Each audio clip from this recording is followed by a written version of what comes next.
et donc, et donc, je laisse la parole en premier à la CCI. Eh bien, bonjour. Bonjour à tous.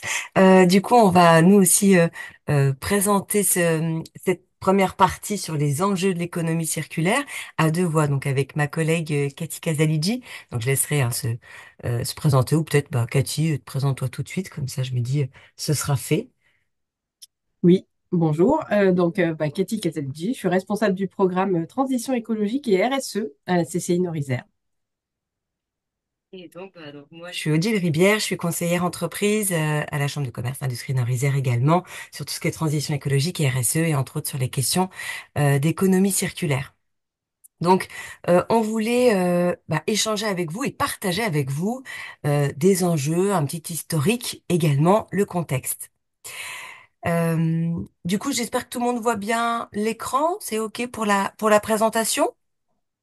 Ah On oui, n'est c'est bon. pas, on n'est pas en mode diaporama. Voilà, parfait. Impeccable. Super. Euh, déjà, peut-être le premier constat est de partir de l'économie linéaire qui, aujourd'hui, on peut constater, on se rend bien compte, a atteint ses limites et on va voir un petit peu la preuve dans les prochaines slides. Déjà, si tout le monde vivait comme les Français, on aurait besoin de 2,9 planètes. Donc ça, c'est un premier constat.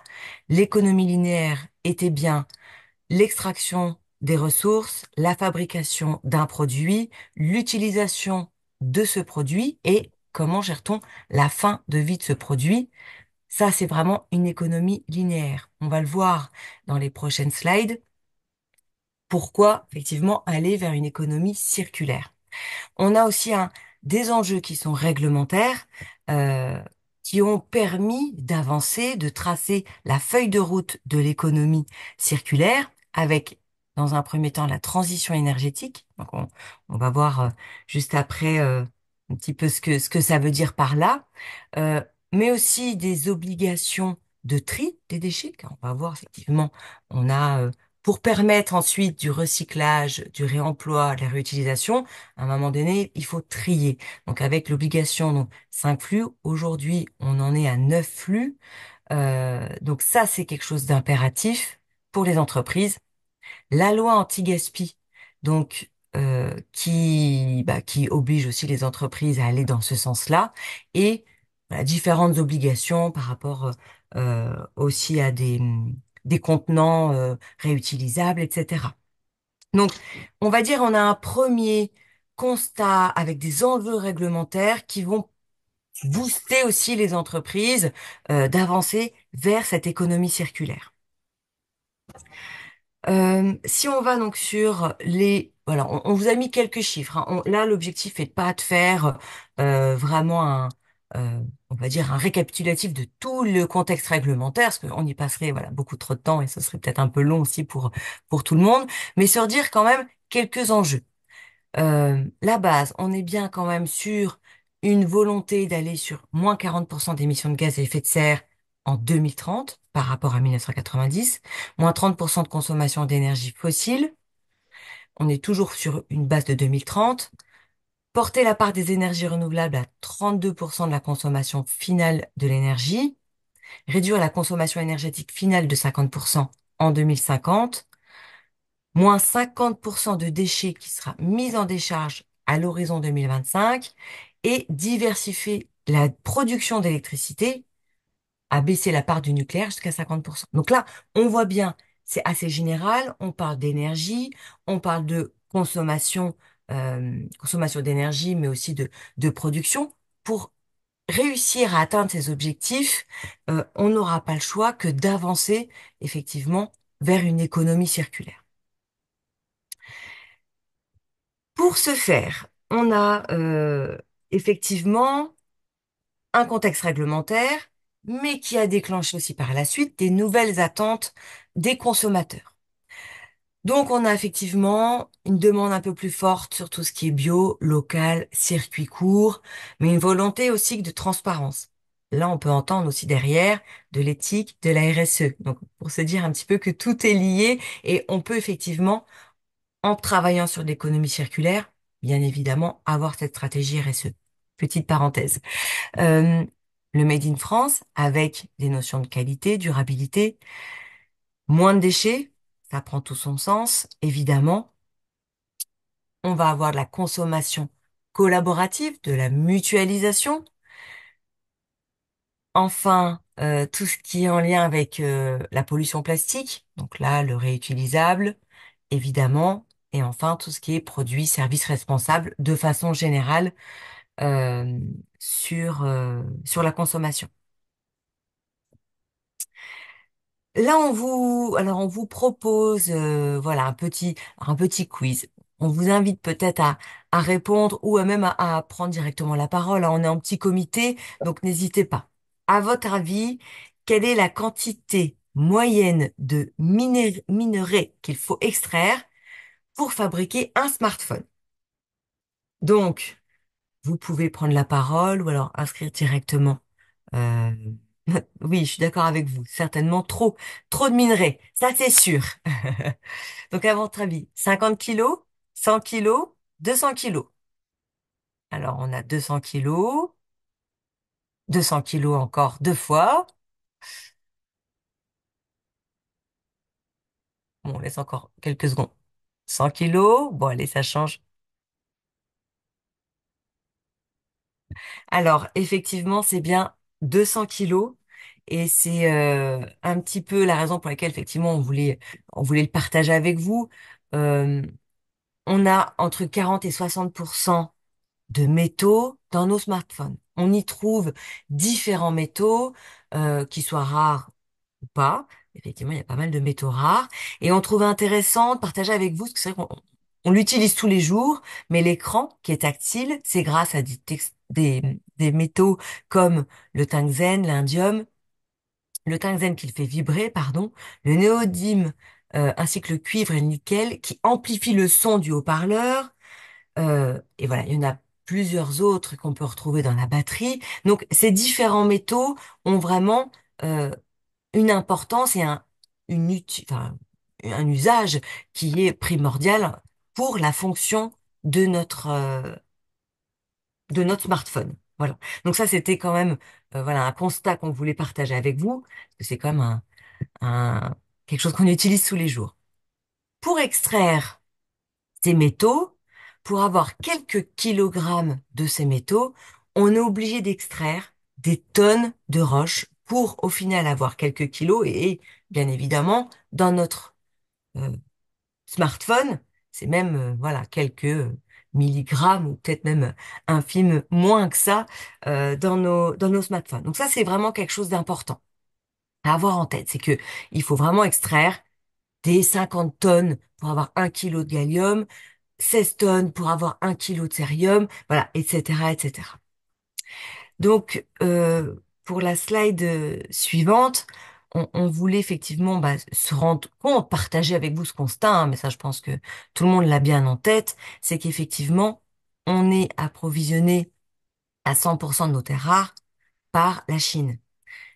Une partie également de voilà de certaines ressources qui viennent aussi d'Afrique, d'autres continents, mais quand même pour une majorité, ça vient bien de Chine.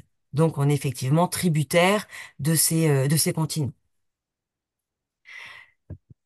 Ensuite, on a une autre donc sur la slide suivante.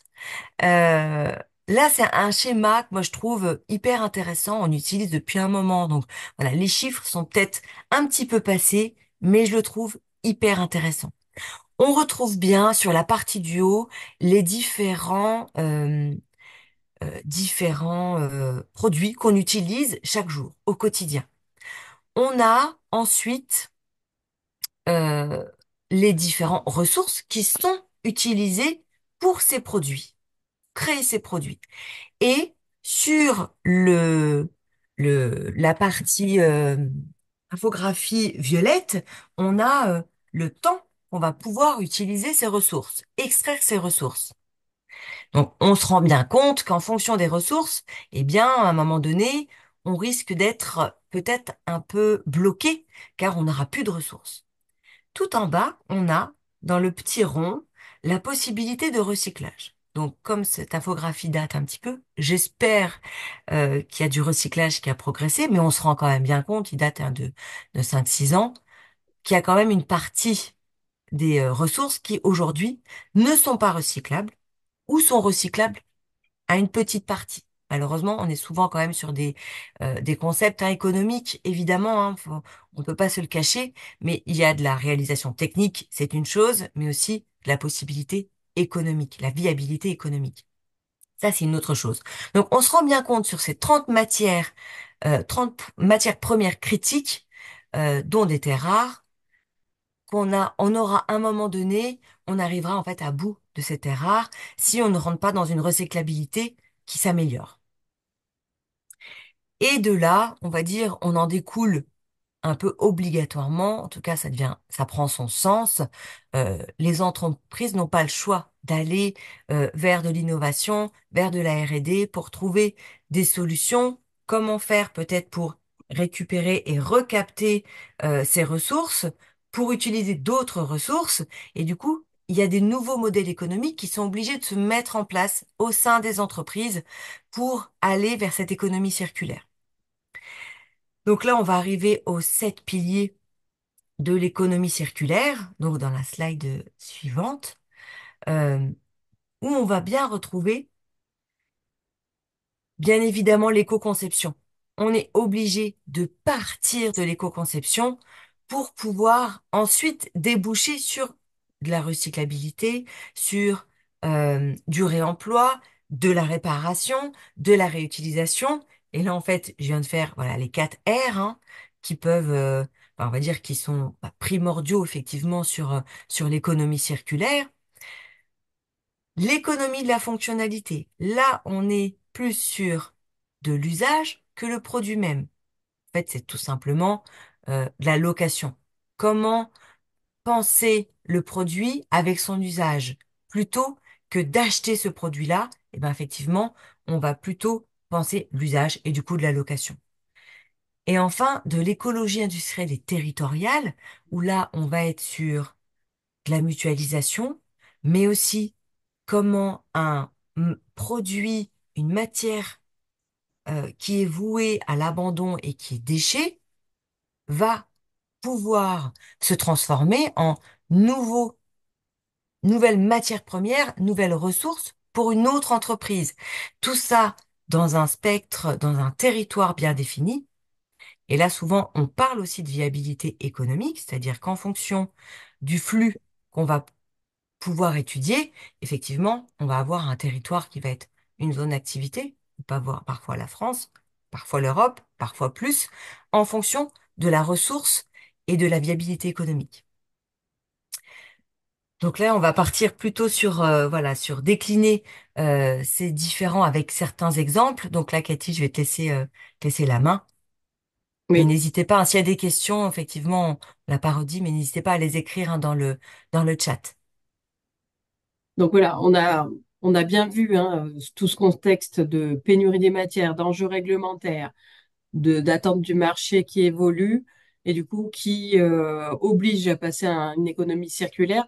Et juste pour dire aussi, le principe de cette économie circulaire, c'est de se rapprocher finalement de l'écosystème naturel hein, de notre planète et de dire, bah, tout se transforme, rien ne se perd, tout se crée, tout se transforme. Je sais plus quelle est l'expression, mais en tout cas, enfin voilà, d'essayer de faire en sorte que on récupère tout ce qui est récupérable, etc. Donc ça, Odile vous a présenté les 7 piliers.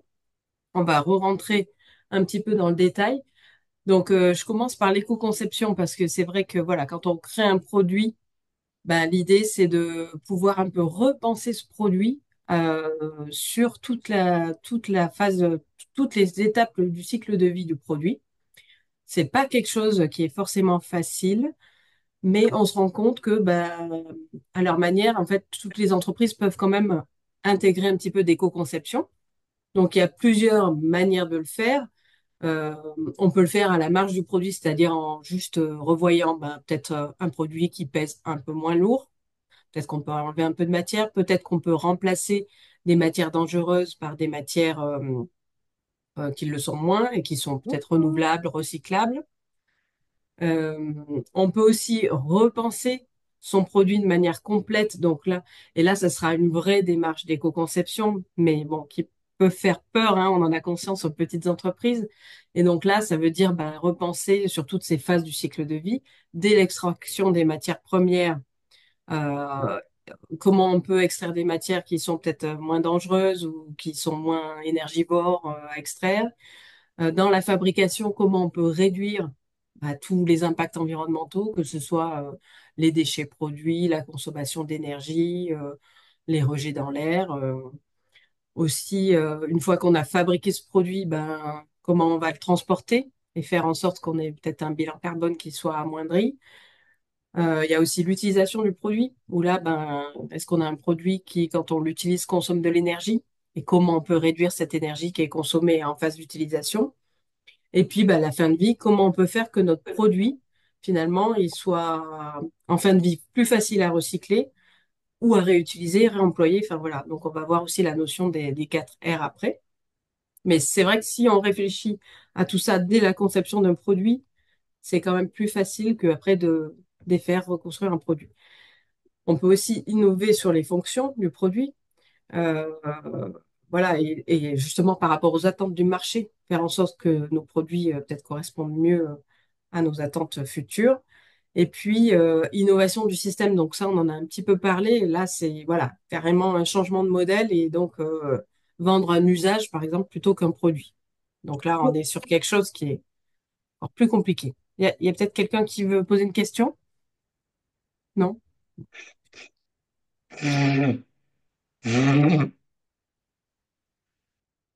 Je continue du coup avec l'éco-conception et l'exemple de Seb. Alors, bon, forcément, Seb, c'est une grosse entreprise, mais ils ont donc déjà mené plusieurs actions en éco-conception, notamment pour ben, rendre les produits plus faciles à réparer, intégrer des matières recyclées ou biosourcées, réduire l'empreinte carbone, la consommation d'énergie des produits. Donc, eux, ils sont arrivés jusqu'à créer un label qui est certifié. Donc, ce label s'appelle Eco-Design. Et donc, leurs 5 critères d'éco-conception, c'est des matériaux à plus faible impact environnemental, une meilleure efficacité énergétique des produits conçus pour durer et être réparés. On a tous entendu parler à un moment d'obsolescence programmée des produits hein, dans l'électroménager, des produits toujours plus recyclables et puis bah, des emballages à moindre impact environnemental. C'est vrai que voilà, l'emballage aussi, c'est important de le réduire. Et donc là, ils lancent en Europe cet automne une nouvelle gamme labellisée Eco-Design avec un design épuré, des produits qui sont composés à 65% de plastique recyclé, des produits qui sont recyclables à 95% et des emballages réduits. Voilà, donc ça, c'est un exemple. Alors évidemment, les petites entreprises vont pas forcément se retrouver là-dedans, mais voilà, pour dire qu'il y a quand même des choses à faire sur ces sujets-là. Et l'ADEME a mené, je crois que c'était avec le pôle éco-conception, une étude sur les avantages de l'éco-conception pour les entreprises. Et donc, ce qui en est ressorti, c'est qu'il y a quand même le fait de se lancer dans une démarche d'éco-conception, finalement, a quand même un impact positif sur le chiffre d'affaires de l'entreprise, avec plutôt une progression hein, entre plus 7 et plus 18%. Ça permet aussi de réduire les coûts de production, parce que bah, quand on parle d'éco-conception, on s'occupe aussi de la phase euh, impact de la fabrication, et du coup, on peut faire des économies soit de matière, soit d'énergie, soit optimiser la logistique. Donc, il y a aussi des gains à faire pour l'entreprise à ce niveau-là. Il y a forcément un bénéfice aussi sur l'image de l'entreprise. Et puis, on voit que ces démarches-là sont souvent aussi porteuses d'engagement pour les salariés, de cohésion. Donc, il y a une meilleure attractivité aussi de l'entreprise. Et forcément, ça améliore aussi les compétences des personnes qui sont impliquées. Hop, on arrive sur du coup, une autre manière d'agir sur l'économie circulaire, en fait, de son entreprise, c'est les fameux 4 R. Donc là, déjà, on voulait refaire un peu les définitions recyclage, réemploi, réutilisation. Voilà, si on prend le cas d'une porte, le réemploi, ça va être bah, reprendre cette porte en fin de vie et la remettre en utilisation d'un même usage, donc en refaire une porte. La réutilisation, donc là, on va plus être sur reprendre cette porte et en faire un autre objet, donc un autre usage, là, en l'occurrence, une table. Et puis, recyclage, ben là, bon, c'est de l'incinération, mais voilà, du coup, on valorise énergétiquement cette porte. Et donc, la réparation qui n'apparaît pas sur le schéma, mais là, l'idée, voilà, ça va être bah, peut-être de réparer la porte pour en faire du réemploi et pouvoir la réemployer dans sa fonction initiale. Euh, pour une fois, on avait un petit exemple CCI, donc on était un peu fiers de le partager.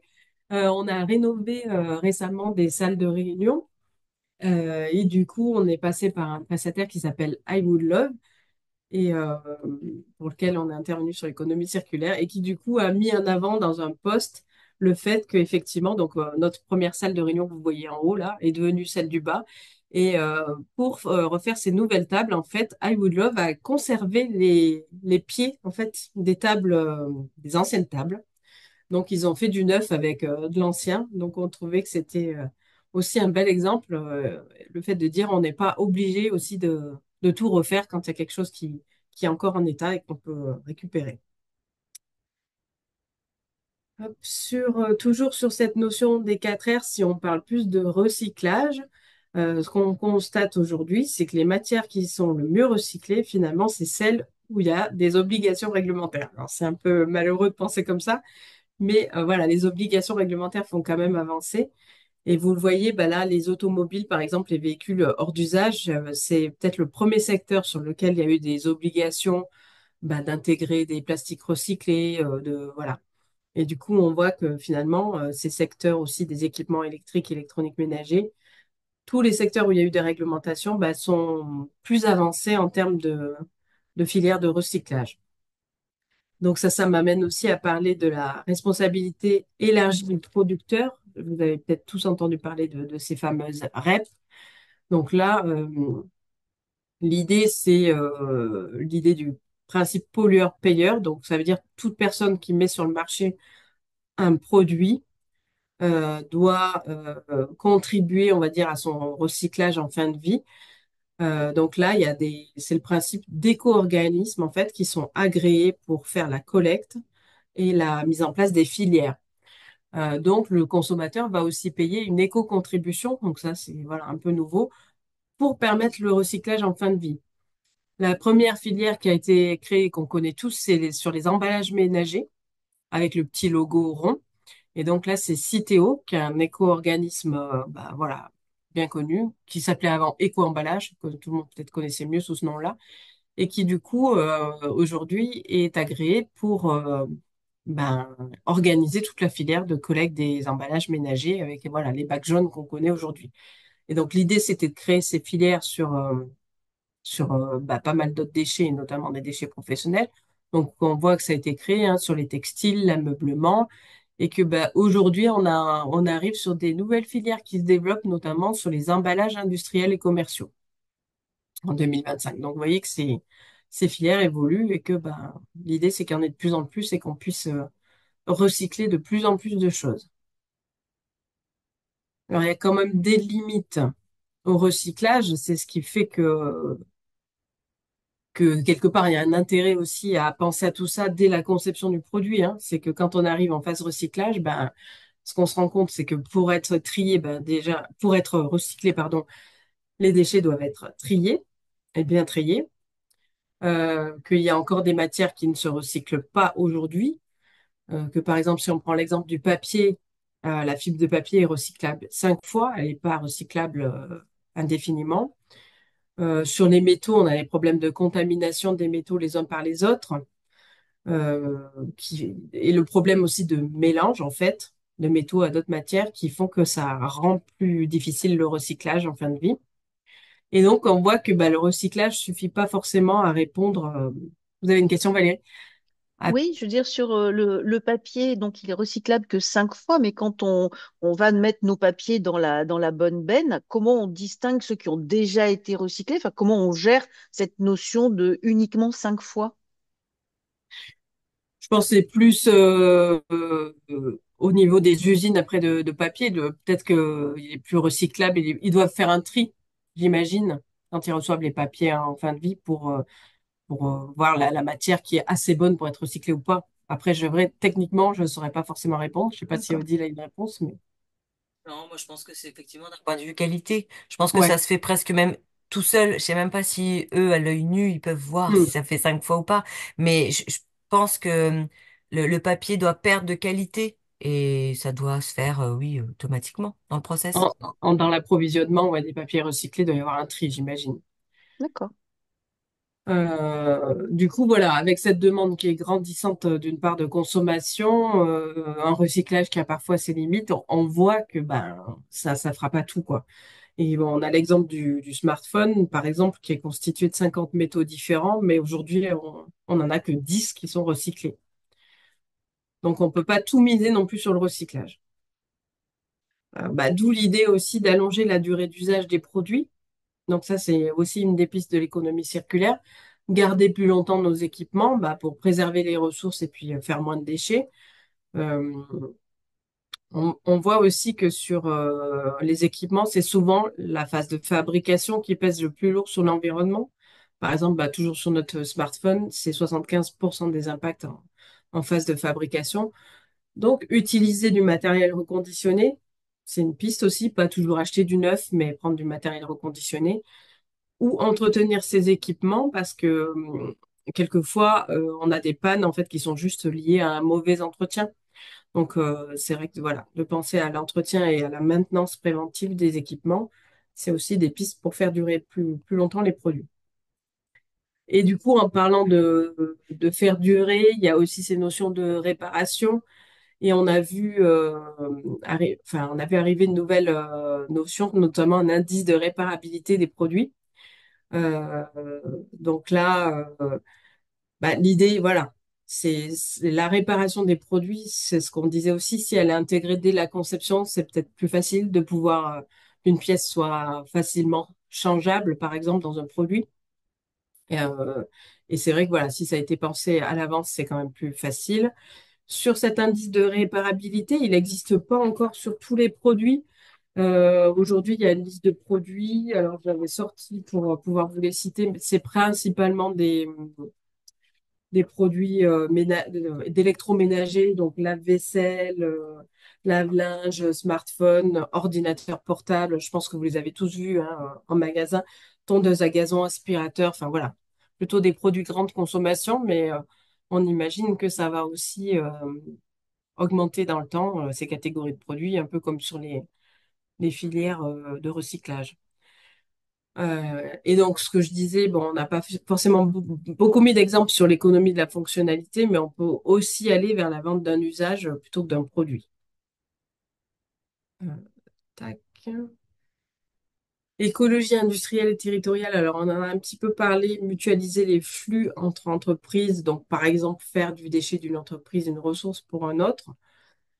Bon, ça reste quand même compliqué et finalement, dès que on a essayé, nous, par le temps, de faire des actions d'écologie industrielle et territoriale sur des zones, et on voit que voilà, c'est pas forcément ce qu'il y a de plus simple. Après, il y a des entreprises qui arrivent, là encore, exemple d'I Would Love, qui finalement récupère les déchets d'emballage d'une entreprise voisine pour emballer ses propres produits. Donc ça évite à l'autre entreprise d'avoir des déchets d'emballage, et elle, ça lui évite d'acheter des cartons pour emballer ses produits. Donc on voit que ça existe et ça peut se faire. Euh, mais voilà, c'est pas, nous, de notre expérience, c'est pas ce qu'il y a de plus simple.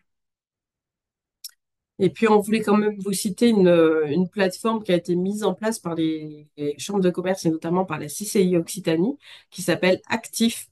Et donc, cette plateforme vise vraiment justement à faciliter l'animation de démarches d'écologie industrielle et territoriale. Les entreprises peuvent se créer désormais un compte sur cette plateforme et poster des annonces. Donc, par exemple, une entreprise qui aurait je sais pas, des stocks, je donne un exemple des stocks de bouteilles inutilisées, peut mettre une annonce sur cette plateforme et les autres entreprises peuvent aller voir si justement dans leurs besoins, il n'y a pas quelque chose qui peut ressortir en seconde vie. Donc ça, c'est un outil voilà, qui peut aider les entreprises à aller sur ces sujets-là. Et après, on voulait vous présenter quelques petits exemples. Alors, c'est des entreprises, voilà, qu'on a côtoyées ou qui sont sur notre territoire. Donc là, c'est l'exemple de Sellerie industrielle du Pilat, qui fabrique des banquettes, notamment pour les restaurants, les hôtels. Donc, vous voyez à gauche le modèle initial de banquette, qui était plutôt une banquette assez lourde, qui pesait, enfin, qui avait peut-être plus de matière que nécessaire, où c'était tout d'un tenant et donc un produit assez compliqué aussi à transporter. Et là, on a travaillé avec l'entreprise sur revoir complètement le mode constructif de cette banquette, en notamment des modules décomposables, dégoussables, réparables, recyclables, et du coup beaucoup plus facile aussi à transporter, et avec de la standardisation de petits modules qui pouvaient s'ajouter. Et donc là, voilà, on est allé sur ce changement qui a imposé aussi beaucoup de changements, c'est vrai, dans l'entreprise, mais qui permettait aussi de gagner beaucoup, voilà, sur l'impact environnemental du produit en lui-même. Donc ça, c'était voilà une première démarche. Et pour info, je crois pas que ça ait abouti parce que commercialement, l'entreprise a eu du mal à passer sur ce nouveau modèle. Donc pour vous dire que c'est pas, voilà, là, je crois que c'est même pas allé au bout cet exemple-là, mais c'était quand même très intéressant. Et puis d'autres exemples sur notre territoire, alors des entreprises que vous connaissez sûrement, mais MTB qui voilà, travaille sur tout ce qui est solution de recyclage de déchets, notamment les déchets de câbles. Donc voilà, voilà, qui travaille aussi, mais là, de par son activité sur cette thématique économie circulaire. On a Polylou, qui est une filière mise en place par Ferrari pour recycler les bâches PVC, voilà, des camions. Donc ça, c'est un autre exemple aussi d'économie circulaire pour faire en sorte que les déchets puissent être régénérés ou avoir une seconde vie derrière. Et puis l'exemple d'Area, qui par exemple utilise des résidus industriels comme produit de saumure pour déneiger les routes. Donc voilà, il y a quand même des petits exemples qui montrent que l'économie circulaire, c'est pas non plus toujours forcément très compliqué et que les entreprises peuvent à leur échelle avoir des petites actions. Et donc pour passer à l'action, la CCI peut vous proposer un diagnostic économie circulaire. Donc là, qui est proposé en partenariat avec l'ADEME et qui est sans reste à charge pour l'entreprise. Donc l'idée de ce petit diagnostic, bah, c'est d'avoir un entretien avec vous pour passer en revue ces 7 piliers là qu'on vient d'énoncer de l'économie circulaire, évaluer votre maturité sur ces sujets et puis pouvoir proposer derrière un plan d'action. Donc voilà, il y a un rapport qui est remis, un suivi aussi qui est fait au bout de 6 mois euh, pour vous aider à passer à l'action sur ces sujets-là, justement. Voilà, nous, on a terminé. Je ne sais pas s'il y a des questions.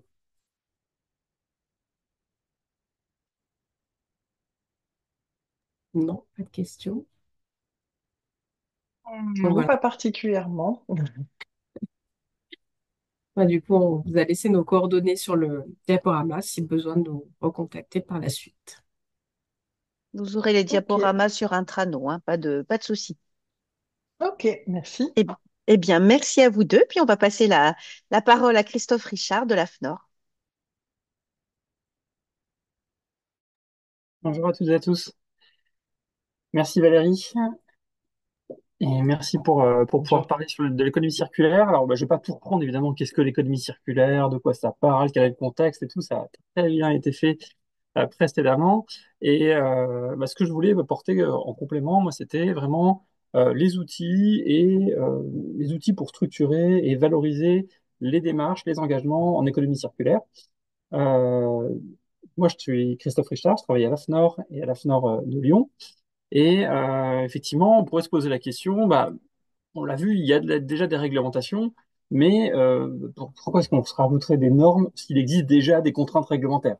Hein. C'est vrai que c'est un petit peu souvent qu'on nous dit, c'est oui, mais on a déjà plein de trucs à faire, on va pas en plus se rajouter des normes. Alors peut-être que vous connaissez déjà une norme quand même qui est assez connue, qui est l'ISO 14001. L'ISO 14001, c'est la norme phare sur l'environnement, norme de système de management de l'environnement qui finalement parle de l'environnement dans tous ces sujets. Donc, voilà, c'est une sorte de pot commun, on va dire, où on essaye de réduire ses impacts environnementaux parmi tous les sujets. Ce qui veut dire aussi que, voilà, on parle des sujets réglementaires, alors ça c'est une obligation, donc si jamais vous voulez être certifié, vous n'avez pas le choix. On va aussi parler des déchets, on va aussi parler de l'éco-conception, de l'économie circulaire, des bilans de gaz à effet de serre, de la biodiversité, bref, de tous les sujets. Finalement, c'est tout mis ensemble, et finalement, bah, on n'en parle pas vraiment, en fait. En parlant de tout, on parle de rien. C'est un petit peu ce qu'on se rend compte quand on fait des audits, et je peux en parler puisque je suis même auditeur sur l'ISO 14001. En fait, on vérifie que l'entreprise met des actions pour réduire ses impacts environnementaux, qu'elle prend en compte son activité, mais pas que, elle prend aussi en compte un petit peu la fin de vie de ses produits, elle prend un petit peu en compte aussi ses fournisseurs, mais il n'y a pas de grosses obligations dessus, et du coup, même en tant qu'auditeur, on n'a pas forcément les moyens pour pousser les entreprises à aller un peu plus loin. Et du coup, il y a très peu d'éléments et d'entreprises qui se lancent vers des sujets comme l'éco-conception, l'économie circulaire, la biodiversité ou des choses comme ça. Alors que, bah, on l'a vu, il y a des sujets, il y a un contexte dessus, et on pourrait même accentuer sur les problématiques liées à l'environnement dessus, notamment, je pense, à la biodiversité, mais ça a un lien, bien sûr, avec l'économie circulaire. Et donc, c'est pour ça qu'on a travaillé sur des normes et des signes de reconnaissance pour parler d'autres sujets, pour aller un peu plus loin et pour permettre aux entreprises qui vont plus loin de se différencier par rapport aux entreprises qui traitent de l'environnement de manière, on va dire, un petit peu globale, sans forcément rentrer dans le détail via l'ISO 14000. Et donc, du coup, il y a trois sujets que moi je voulais vous parler et qui, pour moi, font tous le lien avec l'économie circulaire. C'est d'une part la biodiversité, bah, l'économie circulaire dans le sens large et l'éco-conception, comme on en a déjà parlé tout à l'heure. Euh, la biodiversité, donc on a une norme française pour l'instant, qui a un super joli nom, la NFX 32001, euh, qui va bientôt se transformer en norme internationale, donc ISO 17298. C'est pareil, si vous retenez pas tous les numéros, c'est pas grave. En tout cas, sachez qu'il y a des travaux qui sont lancés par la France. Voilà, je vous ai mis quelques informations, on va pas forcément rentrer dans le détail. Je passe. Là, voilà. Ça, grosso modo, ça, c'est la structure de la norme française aujourd'hui. C'est de partir d'un diagnostic biodiversité, de définir sa stratégie, puis de mettre en place une démarche et de suivre cette démarche dans le temps pour, bien évidemment, améliorer, enfin, réduire son impact sur la biodiversité et surtout réduire sa dépendance à des problématiques de biodiversité qui pourraient engendrer des contraintes sur l'entreprise. Euh, Aujourd'hui, pourquoi j'en parle? Bah, pour plein de sujets différents. Premièrement, parce qu'on a un sujet sur la biodiversité au niveau mondial. On a en France d'ailleurs une stratégie nationale sur la biodiversité qui vise à, bah, réduire l'impact sur la biodiversité de toutes les activités humaines, avec des objectifs d'avoir des entreprises qui sont engagées en faveur de la biodiversité. Donc, vous voyez, il y en a 300 entreprises en 2025 qui devraient être engagées en faveur de la biodiversité et on vise 5000 en 2030. Alors, vous allez me dire, 5000 entreprises, c'est pas beaucoup par rapport plusieurs millions d'entreprises qu'il peut y avoir en France, oui, mais on essaye de pousser, de lancer les premiers sujets, et puis en espérant que ça va faire un petit peu boule de neige et que ça va entraîner des secteurs entiers. Et pourquoi ça aussi en lien avec l'économie circulaire? Bah, c'est parce que aujourd'hui, la ressource liée à la biodiversité, elle est quasiment présente dans plus ou moins tous les secteurs d'activité, sans qu'on s'en rende forcément compte. Notamment, je pense principalement à l'aspect végétaux, donc les bois, les extraits de plantes, euh, tout ce qui est lié à la forêt, au papier aussi, bien sûr. Et on a aussi pas mal d'activités qui sont dépendantes de biodiversité animale. Bah, évidemment, tout ce qui est lié à la nourriture, mais aussi d'autres, puisqu'on a aussi pas mal d'extraits qui viennent d'animaux, notamment des colorants, des pigments, des choses comme ça. Donc finalement, on arrive à être conservé par la biodiversité comme étant une ressource, et donc forcément entrer de l'économie circulaire dans des ressources naturelles liées à la biodiversité, ben, ça fait un petit peu double effet positif, qui est de réduire notre impact sur la biodiversité et agir dans une économie circulaire qui est favorable, comme ça a été démontré tout à l'heure. Je ne vais pas forcément en parler beaucoup plus, hein. L'idée, c'est de vous donner des connaissances sur le sujet. Et Si vous voulez aller plus loin, il y a deux guides, enfin il y a un guide disponible gratuitement sur le site de la FNOR et un outil d'auto-évaluation pour commencer à voir un petit peu où est-ce que vous en êtes, est-ce que vous êtes déjà un petit peu dépendant de la biodiversité et est-ce que vous mettez en place des actions ou pas sur le sujet de la biodiversité. N'hésitez pas à y aller, c'est gratuit aussi. Deuxième sujet, comme je disais tout à l'heure, c'était l'éco-conception. Alors là aussi, on a une norme. Vous allez me dire, avec la FNOR, on a des normes partout, mais c'est normal, c'est notre boulot. Au niveau de l'éco-conception, il y a une norme internationale qui est sortie il n'y a pas très longtemps donc, qui s'appelle l'ISO 14006. L'ISO 14006, vous voyez, pas très longtemps, 2020. C'est vraiment le système de management environnemental pour intégrer l'éco-conception dans ce système de management environnemental. Donc, c'est en lien, entre guillemets, avec la 14001, mais ça donne les, euh, les, les différents éléments, les différentes étapes à pas oublier quand on veut faire de l'éco-conception.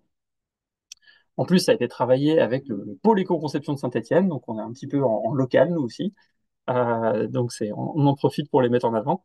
Et c'est un outil qui est hyper intéressant, qui est utilisé par pas mal d'entreprises aujourd'hui pour vraiment mettre en place une routine dans leurs projets, dans leur développement de produits, pour lancer des produits éco-conçus, et qui va très bien avec un système de management environnemental type ISO 14000. Donc ça, c'est assez chouette. Et on a développé aussi un signe de reconnaissance, donc la FAC Éco-Conception, qui est un audit de contrôle qui vérifie que l'entreprise met bien en place les différents principes de l'éco-conception dans son entreprise pour valider comme quoi, ah oui, les démarches de conception dans l'entreprise sont bien en phase avec les règles d'éco-conception. Donc voilà, là aussi, il y a un guide qui peut vous aider à comprendre un petit peu de quoi on parle. Et puis, bien sûr, je vous renvoie évidemment à la norme si vous voulez aller plus loin, si vous voulez euh, comprendre les différentes étapes et mettre en place ça chez vous. Donc là aussi, pareil, on l'a déjà dit tout à l'heure, hein, qui parle d'économie circulaire dit forcément passer par la partie éco-conception dès qu'on a un premier produit, ou voir qu'on veut améliorer les choses, puisque forcément, si on prend en compte les aspects circularité dès la conception, c'est beaucoup plus facile que de devoir rattraper un petit peu le coup à la fin. Alors, il y a beaucoup de choses hein, sur les slides, vous voyez, je ne lis pas tout, bien évidemment, ça sera évidemment pour votre propre support derrière, votre propre lecture, vous pourrez aller beaucoup plus loin si ça vous intéresse. Et enfin, les normes d'économie circulaire, alors là, c'est encore plus récent, parce qu'elles sont en train de sortir, entre guillemets. Donc ça va être tous les ISO 59000 quelque chose. À la base, on avait une norme expérimentale en France qui a été publiée en 2018, donc on était les précurseurs au niveau mondial. On avait lancé ça parce que forcément l'économie linéaire était pas durable dans le temps.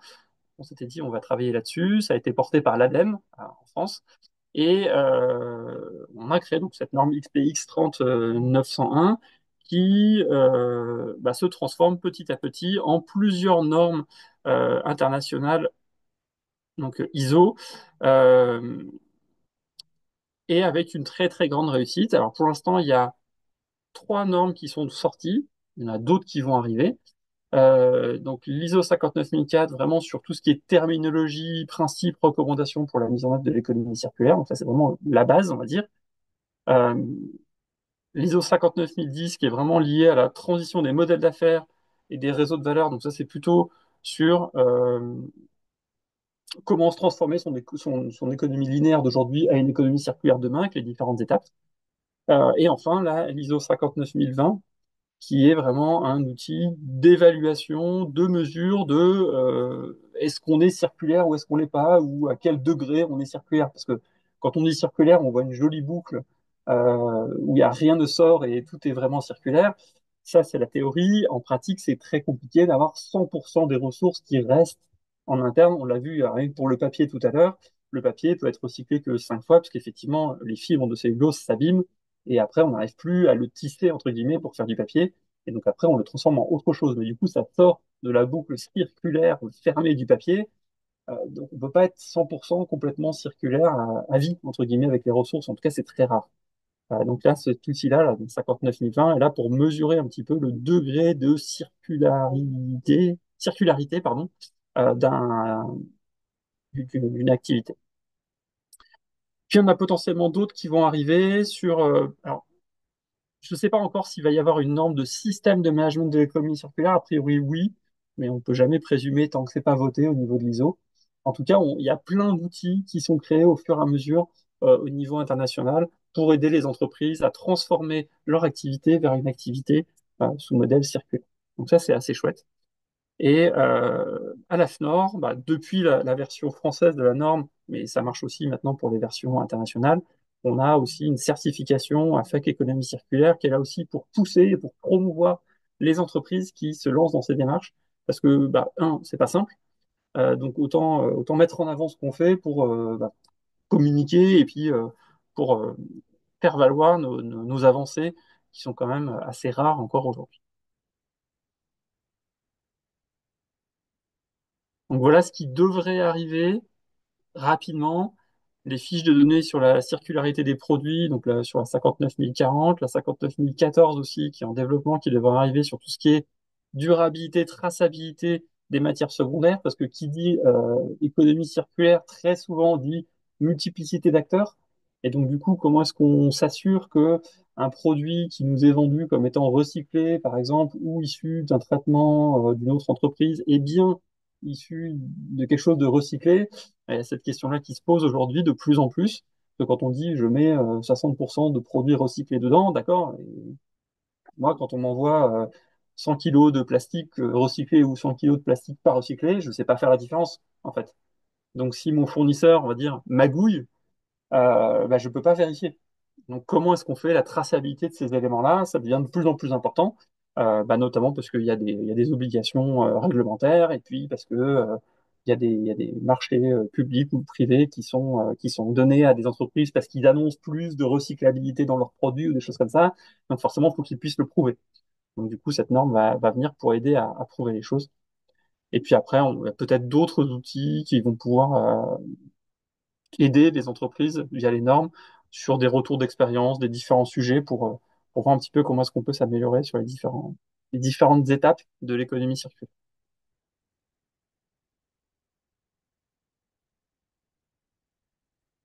J'aime bien utiliser cette présentation là pour vous montrer un petit peu que on peut avoir plein d'étapes différentes au niveau de l'économie circulaire dans le sens large.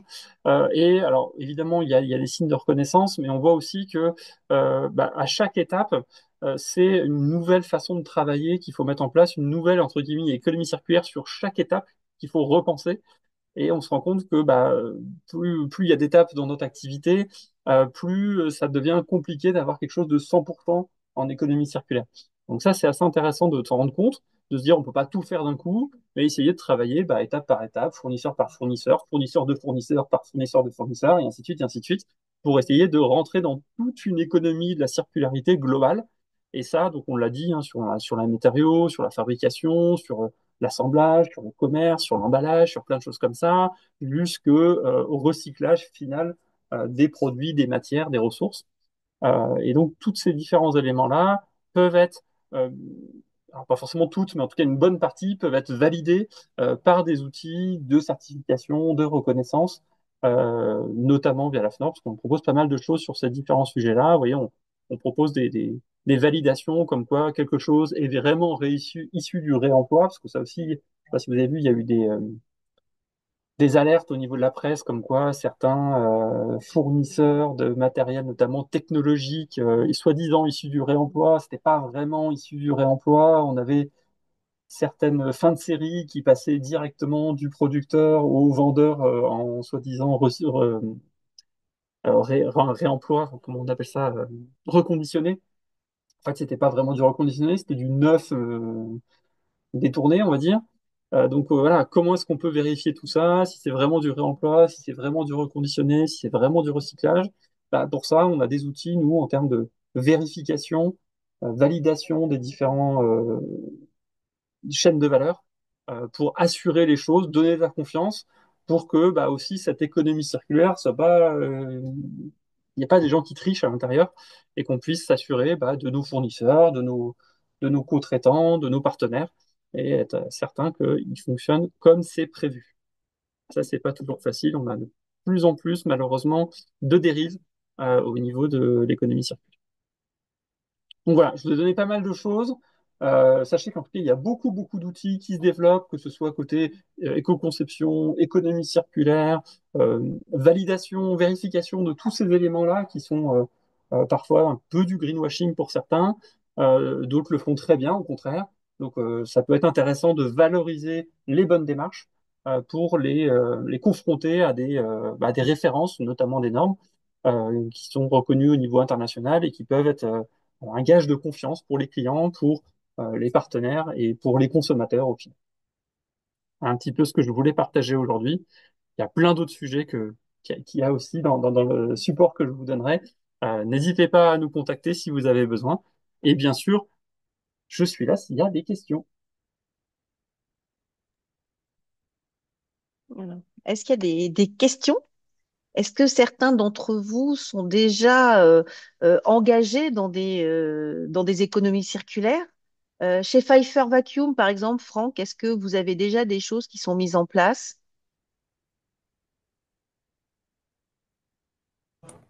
Bonjour, le temps de remettre le micro. Euh, Allez, oui et non.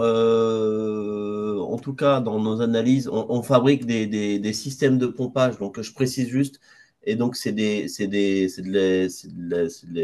l'usinage d'acier, etc. C'est des systèmes de pompage donc en acier ou en aluminium avec de l'électronique, etc. Dans notre analyse du bilan carbone, 95 voire 98% du bilan carbone de nos produits, c'est le scope 3, c'est-à-dire la consommation en utilisation chez nos clients, essentiellement en électricité, mais éventuellement en eau ou en certains gaz qui passent dedans. Du coup, on se rend compte que en matière d'économie circulaire, nous, c'est vraiment sur l'écoception qu'on va pouvoir jouer. Si on gagne un pouillème, qu'on réduit qu'on améliore l'efficacité énergétique des moteurs de nos pompes de 1%, ça va avoir un impact énorme. Alors, par contre, et le nom, je disais, c'est un petit peu parce que par rapport à notre site de production, où tout est usiné, fabriqué chez nous là, à Annecy, et assemblé, sur le site d'Annecy lui-même, on se cherche un petit peu sur cette notion d'économie circulaire parce que bah voilà, comme je le disais, c'est essentiellement chez nos clients qu'il y a de l'enjeu et le tri des déchets, des copeaux industriels, etc. Tout ça c'est revalorisé, enfin c'est recyclé. On travaille sur les consommations énergétiques, mais ça c'est un petit peu notre domaine aussi. Donc voilà, c'est un petit peu en demi-teinte et on cherche encore pour voir comment on pourrait s'améliorer encore plus sur le site d'Annecy, parce que je suis sûr qu'il y a de quoi faire. On parlait de la biodiversité, alors c'est peut-être un petit peu hors cadre, mais et je disais à ma collègue pendant le meeting là, ce qu'il faudrait, c'est arrêter dans le cadre des travaux de réaménagement qu'on peut faire sur un site de 58 mètres carrés, c'est d'arrêter de bétonner, de goudronner les allées, les trottoirs, les machins, et de remettre la végétation, des espaces verts et faire venir les petits oiseaux sur notre site, il y a de quoi faire. Donc voilà, c'est un petit peu en demi-teinte. Ok, merci pour ce témoignage. Du coup, je vais demander à Franck Moisy chez Conductix. Eh, Qu'est-ce qui est fait ou Oui, envisagé? alors ce qu'on est en train de regarder, c'est plus le paragraphe sur l'économie de la fonctionnalité et de la coopération, ce qui a été cité en début de présentation. Donc on est en train de regarder tout ce que l'on peut développer au niveau du service et de la fonction, plus que le recyclage en tant que tel, quoi. Ok, bon, j'espère que donc ces témoignages ont été inspirants pour vous deux. Et sur la partie, Franck nous avait conseillé un écologue et qui viendra animer un de nos prochains petits déjeuners. Et le prochain petit déjeuner qui aura lieu exceptionnellement le 29 avril et pas début mai compte tenu des vacances et des ponts à rallonge sera sur les neurosciences dans la fonction QSE. Donc, par une jeune femme qui est docteur en neurosciences. Et je pense que ça va être plutôt intéressant. Donc, vous allez recevoir les invitations pour le 29 avril. Donc voilà, réservez votre créneau parce que je pense que ça va être aussi passionnant que ce qu'on a vécu aujourd'hui. En tous les cas, merci à tous et à toutes. Je ne sais pas s'il y a d'autres questions. Je pense on a fait le tour. Donc, vous retrouverez pour les adhérents tout le replay et toutes les informations sur Intranos que je vais mettre tout de suite puisque j'ai déjà les présentations. Et je vous souhaite une belle journée à tous.